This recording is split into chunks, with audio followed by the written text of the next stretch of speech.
Alafia, Hotep, Kamusta.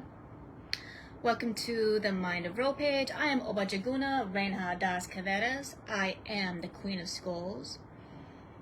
Welcome to my page. So the last video I made was on how to stop being stuck in toxic cycles. If you like that kind of stuff, go ahead and subscribe to my YouTube channel at Mind of Ro. I also have a TikTok and Instagram and a Twitter, also known as X now, at Mind of Ro, and a Facebook business page at The Mind of Ro. And I also do readings. If you would like to get a reading done, please message me on Instagram or my business page on Facebook. So today's video is going to be on attachment theory. Today I'm going to go over attachment styles. So first, what is attachment theory? Attachment theory is basically it's developmental psychology. It's a theory that humans are born with a need to form an emotional bond. A person's attachment needs are set by 6 months of age to 2 years old. The relationship and sense of security they have with their caregiver, especially in regards to threats, tends to dictate their attachment needs throughout life, especially in romantic relationships. So basically, if you want to have healthy, harmonious relationships with others and to find love and keep it, it's good to be aware of your own attachment style. So I'm not going to go over every attachment style because that'll be a really long video. I'm just going to go over just the basics. So I'm going to go over anxious, avoidant, and secure. So the first one is anxious. Here are some red flags or signs that you might be an anxious attached person in your relationships. Number one, you need constant reassurance. For example, your partner doesn't answer their phone for a while. You start to feel kind of panicky, like, did they leave me? Are they cheating on me? Are they up to no good? Blah, blah, blah. And you start getting anxious and you have to call them and find out and ask, what are you doing? What have you been doing? Blah, blah. Number two, you have difficulty trusting others. You feel like everyone is suspect. You feel like even the nicest ones are suspicious to you. And because of it, you have tend to push people away due to false accusations. Number three, you over worry about losing a partner. You always feel like you might do something wrong, or you said something wrong, or you feel like you have to walk on eggshells. You feel like they're going to leave you if you don't do something right, if you're not perfect. You're always trying to correct yourself anxiously all the time because you don't want to lose your partner. Number four, you crave closeness and intimacy. You feel like you're never getting enough of it. You always want, you're like, when you're really digging somebody, you're like right here with them all the time, like right here. You always want to be close. You kind of come off kind of smothery, always calling, always texting, always want to be with them. It's really hard for you to kind of give them their own space. So now that you've heard the red flags, you might be anxious attached. How do you deal with it, or how do you heal from it? Number one is you got to learn to build your self-esteem. As in, you got to learn to how to express your needs and emotions with other people. You have a right to have needs. Everybody has a right to have needs, and you shouldn't let anybody make you feel ashamed that you have needs, because that is abuse. And also, you have a right to have feelings. You have a right to have emotions. And a lot of times, anxious attached people tend to feel ashamed of having emotions, feel bad for having feelings for somebody, and feel bad for having needs and wants. So you got to work on that self-esteem and saying, okay, this is what I want, this is what I need in my life and from others to be in my life. And if I'm going to be in a romantic relationship, this is what I need to have from my partner so that I feel fulfilled. And obviously, you don't want to be too crazy where you expect them to fill all your voids, but you do have a right for needs. You have a right to want intimacy. You have a right for your emotion to be respected. You have a right for your space to be respected. You have a right for your need to your need for sex, your need for affection, your need to want to go out or going on dates, stuff like that. right to need those things or need to be heard. So be aware of your insecurities on what is causing you to feel anxious in the first place, because a lot of times it's because you're not expressing your needs and wants in a relationship because you're scared you're going to lose the person if you say anything to them. Number two, I'm sorry, and how to heal from it is you got to learn how to self-regulate by not reacting and learning how to respond to when you notice your emotions. You do have a right to have emotions and feelings, but you don't have a right to explode and freak out all the time. That's not healthy for you to act like that. It's not healthy for you to treat other people that way. So you gotta learn how to self-regulate your emotions and be emotionally intelligent. I do have a video on emotional intelligence as well. Please check that video out. It was an old video I made over a year, probably almost 1 to 2 years ago. Self-regulating, this is something that I've learned to do with myself, is if I catch myself getting anxious, I have to ask, like, why am I feeling this way?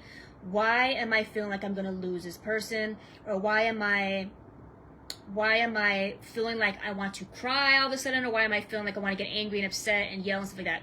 So before you do that, it's good to ask yourself, why are you feeling this way? So when everything comes out of your mouth, you're actually making sense. Because a lot of times when we're not really regulating ourselves and regulating our thoughts, a lot of crazy stuff can come out, like I said earlier, false accusations. Saying things, accusing somebody of doing things that they're not doing. Like, let's say you've been cheated on in the past, therefore you would just assume everybody's going to cheat on you. And nobody wants to be accused of something that they've done that you think they've done when they didn't. Nobody wants to deal with that. So before you freak out and react, it's good to learn to regulate your emotions, learn to walk away, learn to be mindful, breathing techniques. I have a video on breathing techniques as well. If you need to pull away and go take a bath or even leave the house until you get your thoughts together, until you figure out why you're feeling this way. Sometimes you need to ask yourself, why am I feeling this way? Before you start yelling and crying and acting overreactive and stuff like that. You're responsible for that. Obviously the other person should be supportive of your emotions, definitely, because that's a healthy relationship. That's how it should be. But it's not your partner's responsibility to be yelled at and be abused by you because you're an anxious person. So just be mindful, like, are you coming off abusive because you're anxiously attached or because you're in a place of fear? Because if you don't want somebody treating you that way, or a lot of times anxious people tend to do that because they were abused in the past, so they're scared they're going to be abused again. Therefore, if you don't like it, make sure that you're not coming off that way to your partner as well.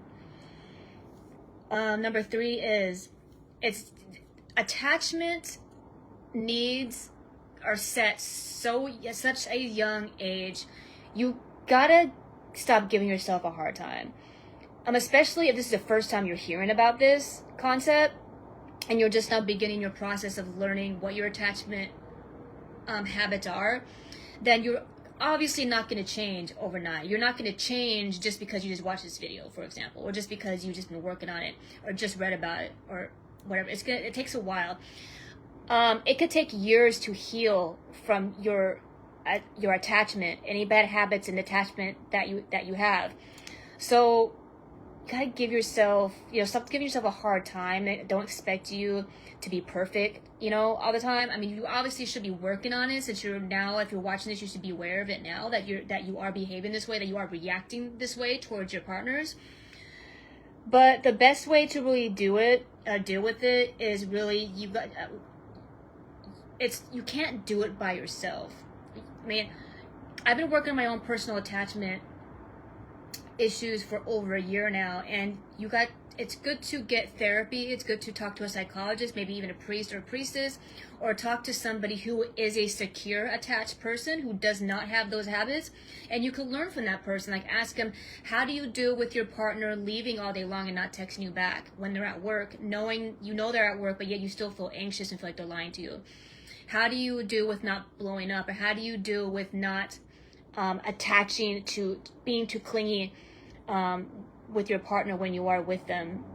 and stuff like that. So like get to know other people who you know are secure, attached people who are comfortable in relationships that don't behave that way, and ask advice from them. Just ask them, how do you regulate yourself? How do you calm yourself down when you're unsure about what your partner is doing, instead of getting anxious and starting to freak out and panic and go into panic mode inside. And look up videos. There's articles, there's books that you could read on attachment theory. There's all kinds of YouTube videos you could watch. Obviously, if it's attachment issues and anxiety, then actually studying anxiety itself and learning how to regulate just anxiety. And then in doing so, it'll help you regulate your anxious attachment through anxiety.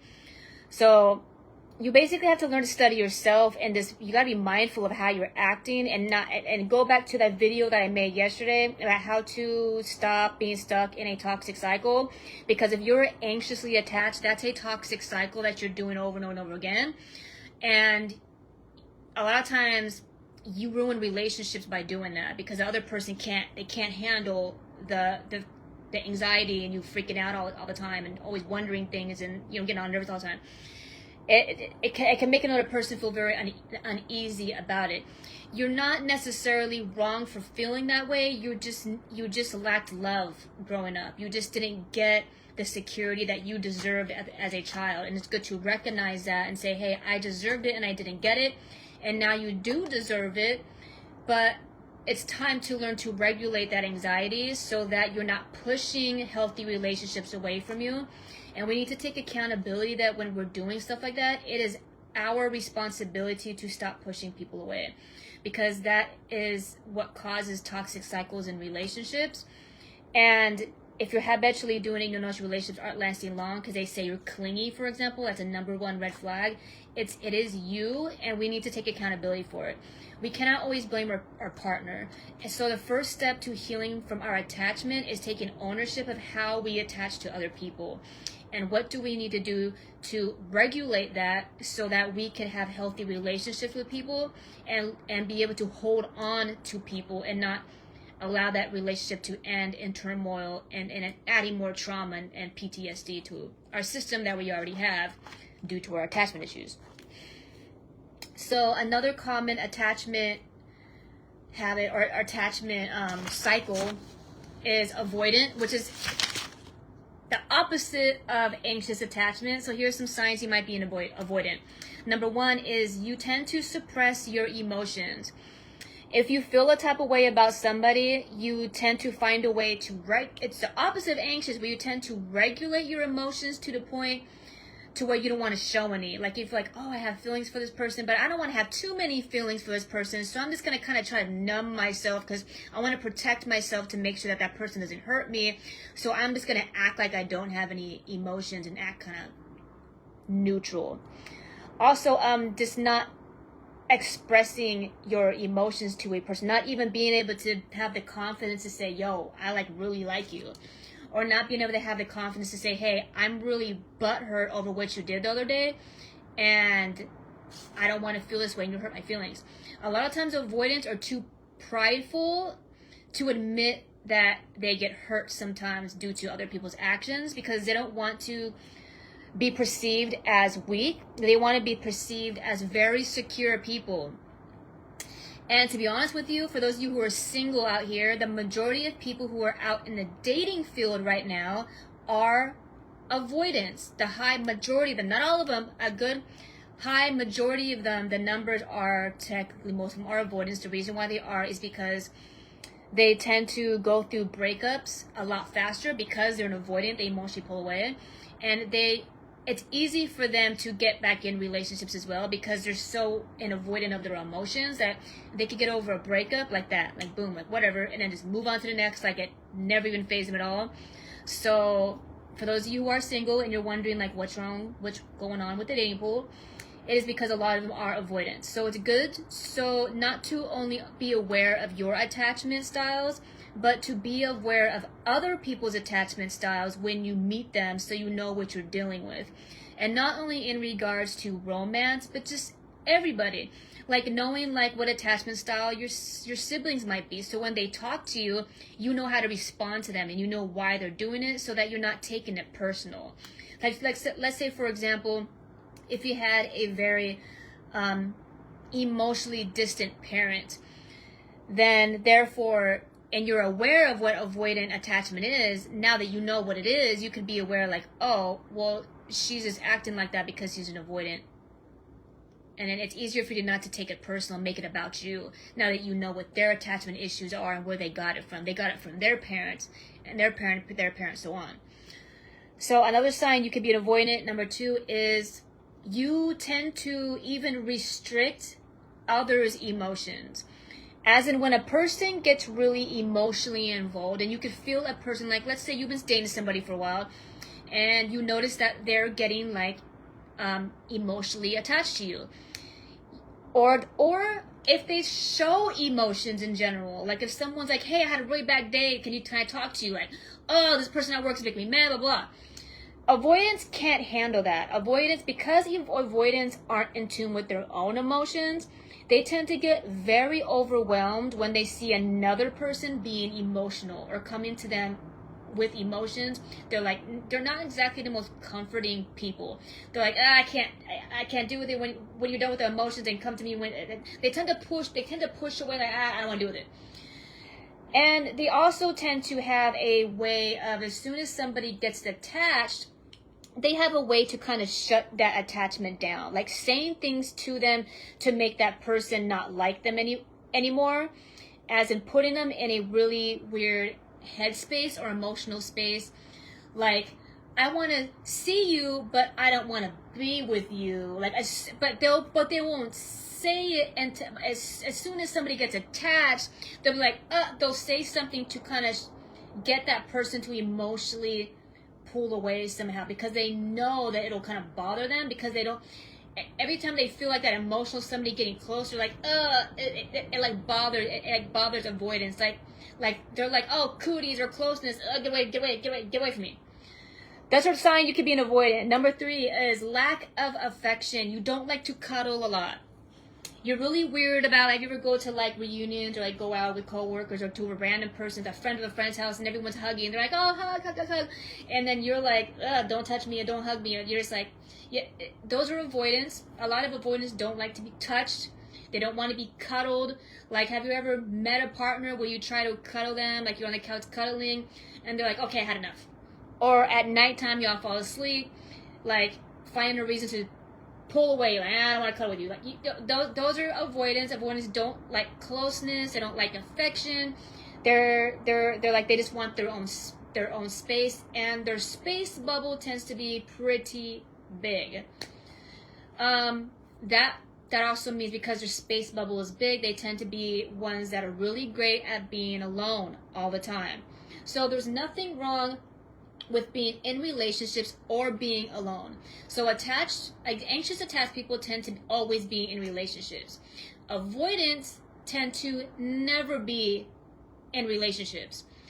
So there needs to be a balance here. And the thing that I realize is there's always arguments in between two people, like in between these two groups. Like, let's say someone's like, oh, you're not happy unless you're married. And then other people are like, well, you're not happy unless you learn how to be alone. To me, that's very flawed, because everyone who's married is not happy. I've seen some pretty miserable married people that's been married a very long time, completely miserable. I've also seen a lot of people who are alone and bitter and try to hide behind, I'm independent, blah, blah, blah. Are you independent, or are you just too self-absorbed to learn how to compromise or learn how to understand another human being? So something that I realized with today's age is, because we're living in an age where the elite want to break families up and everybody wants to be alone.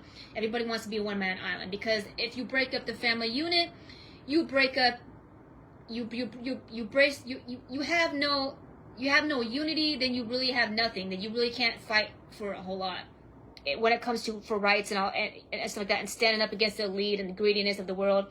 If it's just you and there's a whole bunch of them, you have a less chance of succeeding in life. And that's why the the elite plan on breaking up families. So I'm sure you notice a lot of times these days, everybody is all about, I'm independent and alone. So I'm not going to get too much into this whole, like, with the elite trying to break a family thing. I do want to talk about that in a different video. So that's just in a nutshell. And people these days tend to find pride in it. There's nothing wrong with wanting to be alone. But if you're doing it because you're conditioned by the media, because they want to break family units up, you need to evaluate yourself. Do you really want to be alone, or are you alone because you're broken, because people hurt you? If you're broken and you haven't healed from it, and you're doing it out of bitterness, is that really confidence, or are you just lacking healing? You see what I'm saying? So can we not have this whole illusion that just because you know how to be alone, it just means that you're secure? No, because the next one after I talk about avoidant, we're going to actually go into what being a secure person and a secure attachment person really means. Being alone all the time and refusing to learn how to be in harmony with another human being or be in space with another human being does not make you secure. It makes you an avoidant. So can we please understand the difference between being avoidant and being a secure person? The next one is, the next red flag you're an avoidant is you're kind of off and on. You're inconsistent. One day you could be really clingy and the next day you could be very standoffish. Have you ever dated somebody where you don't know where you stand? Or are you that person that you never really dictate where you're standing with somebody? Do you feel like one day you're like, wow, I really come down with this person, and the next day you're like, oh, I can't stand them.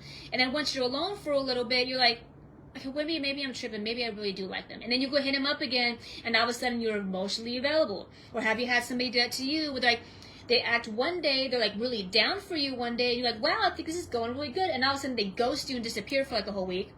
And you're like, what happened? They're like, oh, I was just busy. Yeah, I was doing my thing. And then you're like, well, do you like me or not? Those are avoidance.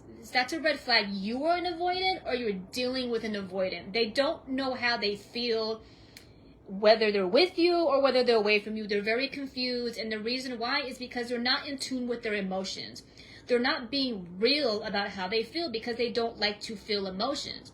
They tend to shun them and avoid them, shove them down, and then act weird when somebody else tends to show emotions. So, how do you heal from this if you were an avoidance? Number one, you gotta ask, where are you getting it from? Do you have a very emotionally distant mother or father that acted very emotionally standoffish with you growing up, therefore you're kind of copying how they behaved? Or emotionally invalidating caregiver or a person that you looked up to, like maybe an older sister or brother, that parental figure that you grew up with that was very emotionally invalidating. What I mean by that is, when you were growing up, you're like, let's say you're a little kid and you drop your Cheerios on the ground and you start crying. You know, like, as a child, it's in a child's mind, like, oh my God, I dropped the Cheerios. And then your mom comes to you, and it can be your parents abusive, and it's like, oh, just shut up, stop crying. This is the definition of being emotionally invalidating. Or do you have a history of being in relationships where you're like, hey, I feel like you're not talking to me enough, or I feel like you shun me, or I feel like you're not making yourself available, like you work too much. And they invalidate you by saying things like, oh, well, you're just needy, or you're just tripping, or you're just making this up in your head, or you're just insecure, but whatever. That's called invalidating your feelings. So if you grew up with a parent like that, or if you've habitually been dealing with romantic partners or even just family members constantly treating you this way growing up, then it's going to cause you to feel that way because you were trained that your emotions are not valid. Therefore, why have them? If every single time you share an emotion, somebody shuns you for it or shames you for it, then why should you ever show emotion?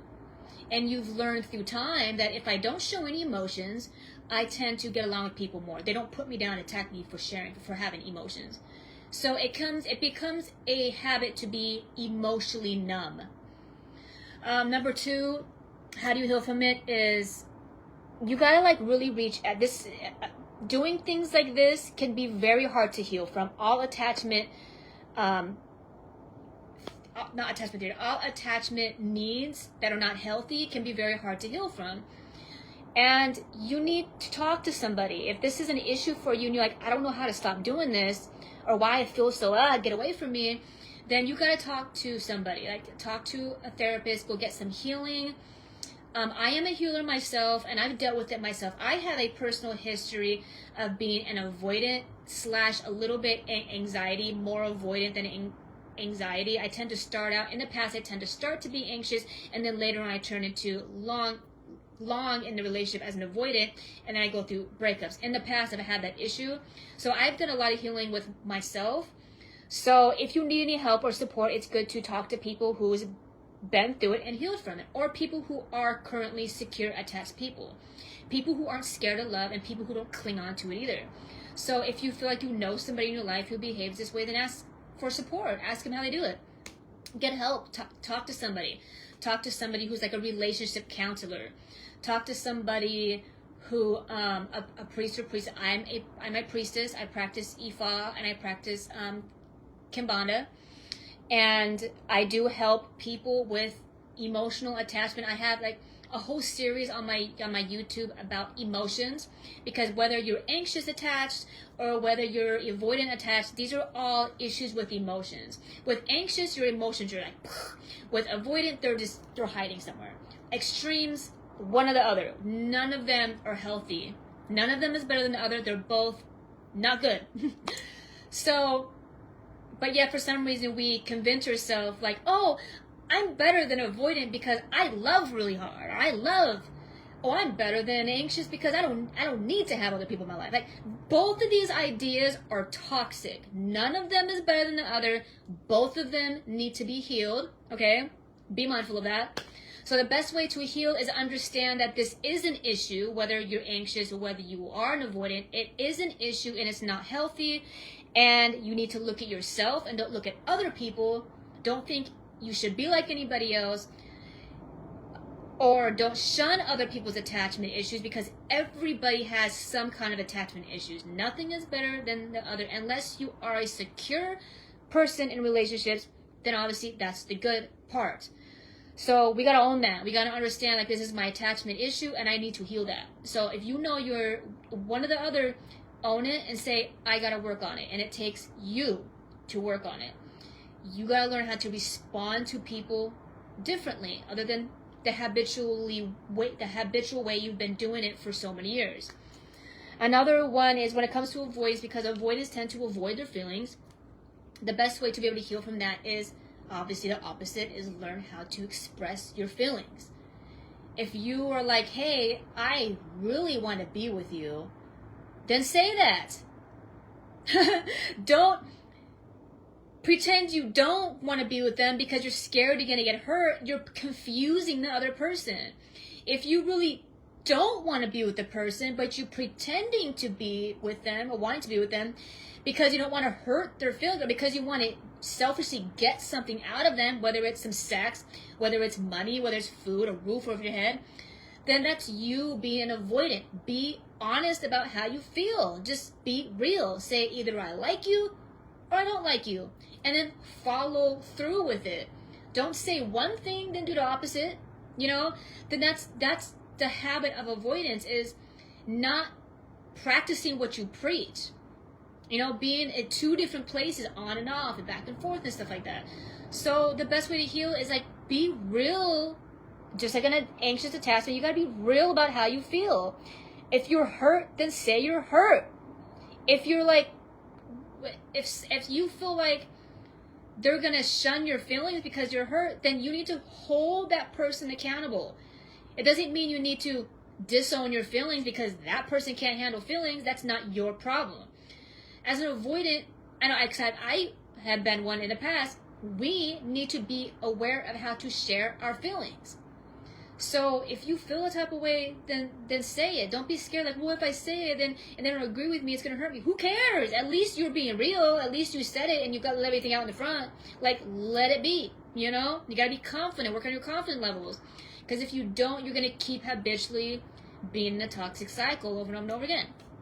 The next one is, you have to allow yourself to get uncomfortable. Like, if you know you push people away because you're distant, you're like, oh, I don't like closeness, but you're like, you really don't want to lose that person, then you got to practice empathy and be like, I need to allow that person in. You have to allow people in. Avoidants have an issue with that. And this whole, like, I'm scared I'm going to mess it up, or self-sabotage, or I'm scared I'm going to get hurt. Leave it alone, because if you're scared, you are going to sabotage it, because it's a self-fulfilling prophecy. You know, you got to take ownership of that. So if you want to have healthy relationships with people, it doesn't always have to be romantic. They could be relationships with your parents, friends, co-workers, people, humans in general. You got to let people in. You know, like, what do you, if you can't do that, you have to ask, what are you scared about? What's going to happen if you do let somebody in? And I know I have a history of being avoidant. We have this crazy idea in our head, like, all this crazy stuff is going to happen if I let somebody in.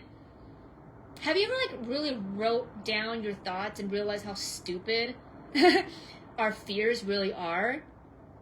Even as an anxious, attached person, what are we really scared of? Why do we cling? Why do we pull away? And it's good to write these things down. Like, why am I pulling? What am I scared? Because it's all fear-based. If you're clinging and attached to somebody, you're scared they're going to leave you. If you're avoiding, you're scared to be hurt. And we need to own that. Both of them is fear-based. And be able to be free from that and to heal from it is to be really one with your fears. What are you scared of?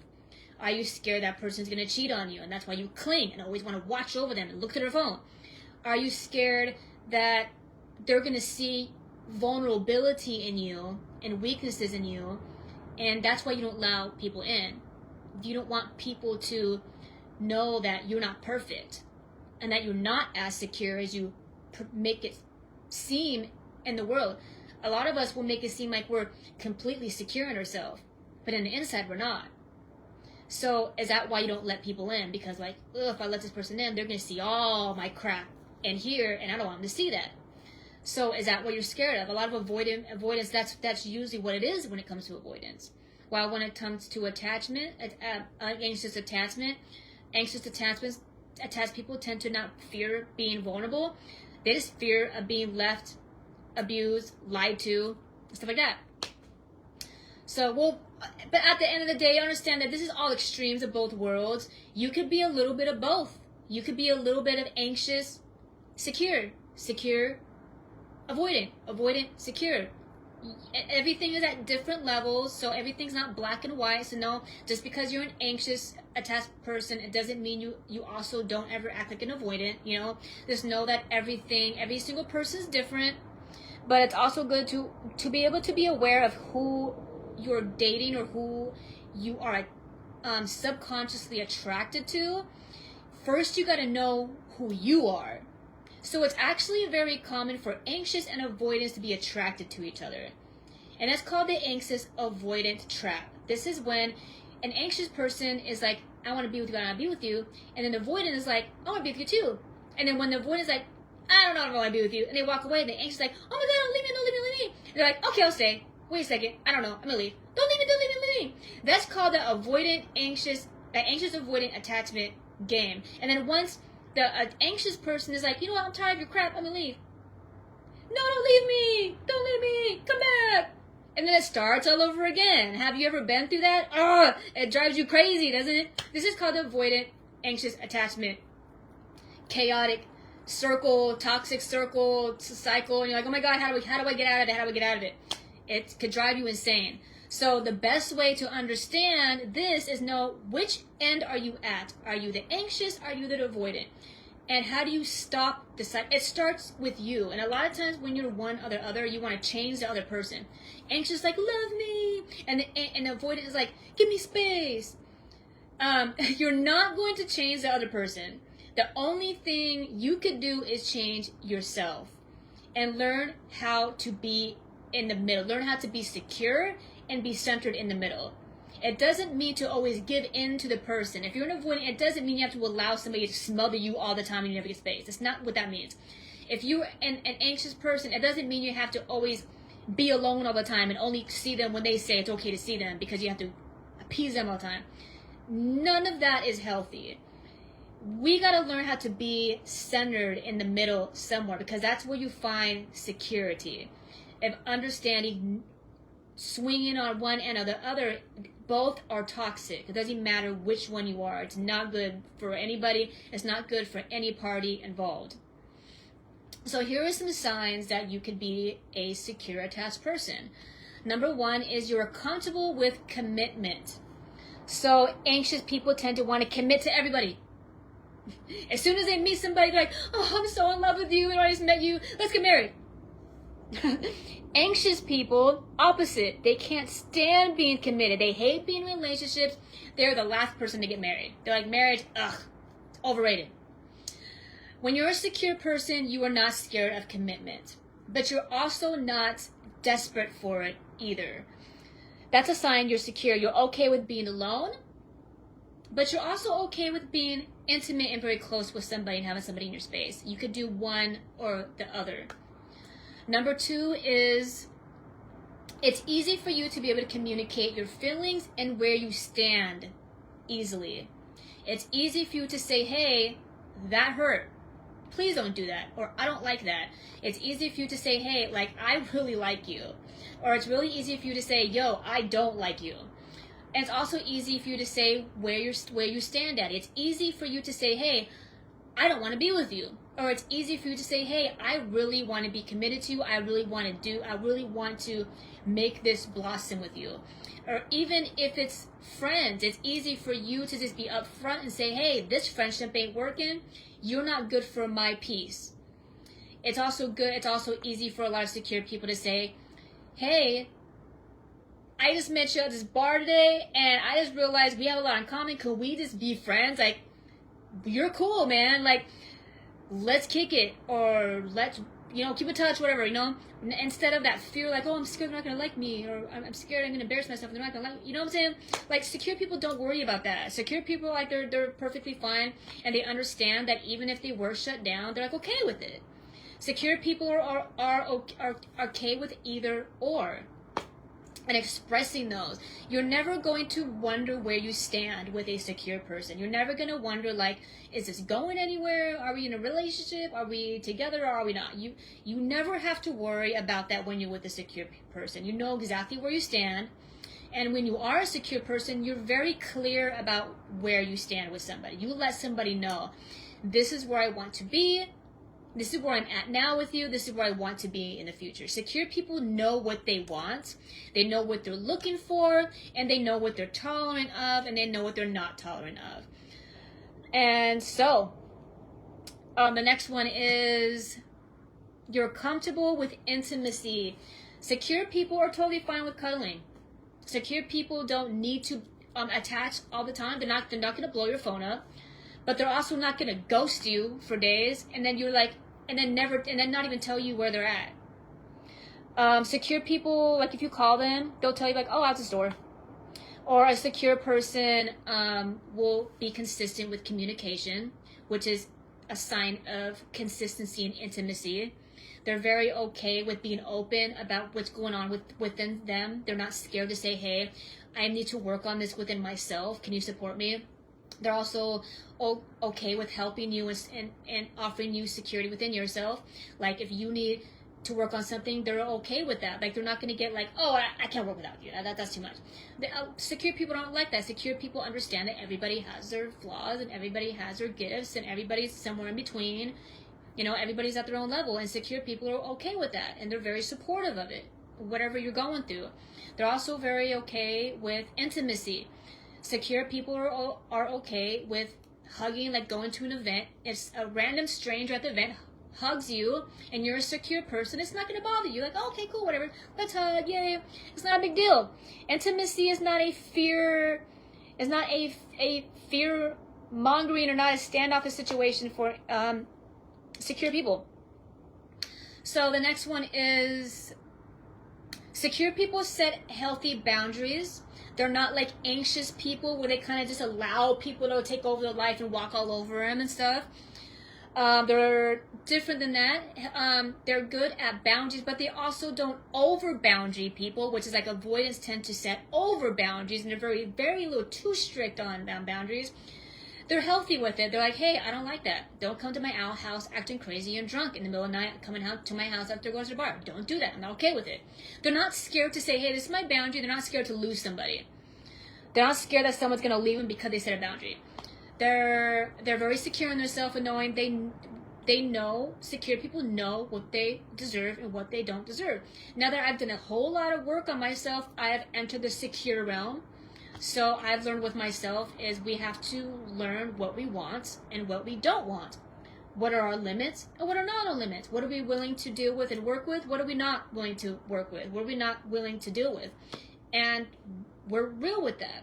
So being a secure person basically is we know how to set healthy boundaries and say, hey, you're allowed to be in my life if you're respectful. If you're not respectful, I'm not going to deal with it. And I don't fear losing you because I deserve my peace and I deserve my right to be happy. I have a right to be happy, you know? Like secure people are okay with saying that. While when it comes to anxious avoidance, they're either really far one end or really far on the other end. No boundaries or over boundaries and pushing people away.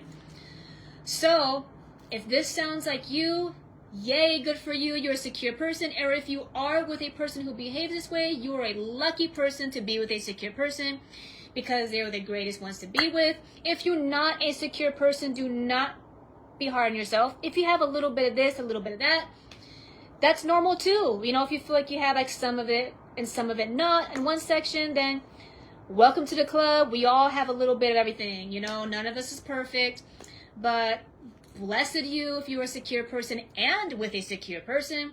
So something I realize is avoidance and anxious people can both do well with a secure person. And a secure person could actually do well with an avoidant or a anxious because they tend to know how to regulate their emotions. And secure people, if you are a secure attached person, we tend to teach other people how to be secure just by being secure ourselves. And when you're with somebody, like let's say you're a secure person and you're with an anxious attached person, just because we act the way we act, it removes your anxiety away from them. Versus if an anxious person is with an avoidant, it's going to make them even way more anxious because that person is always pulling away. Same thing with avoidance. Out of a lot of them, avoidants tend to be a little harder to be with because, like I said earlier, humans do naturally have a need for emotional bonding. And there's nothing wrong with that. That's what it is to have the human experience. So avoidant people tend to be a little harder to be with for people who want intimacy and who are very secure and want to be in a relationship because that's what relationship is intimacy. So they tend to be a little harder to be with. I'm not saying attached or anxiously attached people aren't, because they are, because anxiously attached people can be very overbearing and abusive in their own way as well. While avoidance can be abusive and more like emotionally, mentally abusive due to like neglect and stuff like that. Either one is not okay. So, but if you're the type of person who kind of like, you like your space and you don't want to be bothered all the time, or you really don't want to be super close with somebody all the time, but you do want somebody around, being with an avoidant person is actually going to be really good for you. So it doesn't mean that all these people you shouldn't be with. We just need to know what our needs are in ourselves and who we are and how we attach, so that we know how to pick them out correctly. So if you don't want to be bothered all the time, you're not looking for anything serious, avoidant person is going to be a really good fit for you. If you got your own life and you're not really focused on being serious, but you want somebody around, you don't want to cling on to, blow up your phone, date an avoidant. They're going to be the best person. They're not going to bother you. They're going to be still there, but not like all over you. If you tend to like attention and you like the cuddles and you want somebody to always be at your house, cooking for you, is being there for you, rubbing your feet, just like all on you, and you like, oh, I love that, kiss me, kiss me, kiss me, be with an attachment person. That's your thing. That's definitely going to be your love. That's going to be definitely somebody that you need in your life. If you need that because you didn't get it, you lacked it as a child, so therefore, and as an adult, you really need it, then being with an anxious attached person is going to actually be really good for you. So don't make it seem like all of this is all horrible and everybody has to be secure and everybody should only be with a secure person, because everybody is just at their own level of consciousness at this current time. So just know what your needs and wants are and what is good for you and what is not good for you. Obviously, if you want attention, don't be with an avoidant. Obviously, if you need space a lot and you're a busy person, don't be with an anxiously attached person, you know? But obviously, no matter what and what attachment style you are, secure attached person is going to be the best for you. But please don't mess this up in the head, okay? All right, so my next video is going to be on, so because I am, like I said earlier, I am an Ianifa and a Cumbandera. I do practice African traditional religion. For those of you who are following me and those of you who are into ATRs, I have so many people that always ask me, what is the point of initiation and how do I get initiated and what are the steps? So my next video is going to be on why do people get initiated and what are the steps to be initiated. Obviously, it depends on which priesthood you're going to, which ile, and which path you're going into, or which religion you're going into is all different. But I'm going to give you basically everything in a nutshell of what to expect if you're going to get initiated and the steps that you need to do to get initiated. So go ahead and look out for my next video. If you haven't already, please subscribe to my YouTube channel at Mind of Row. So I hope everyone is having a mindful, secure day. Ankh Utesineb, Namaste, Odabo, peace.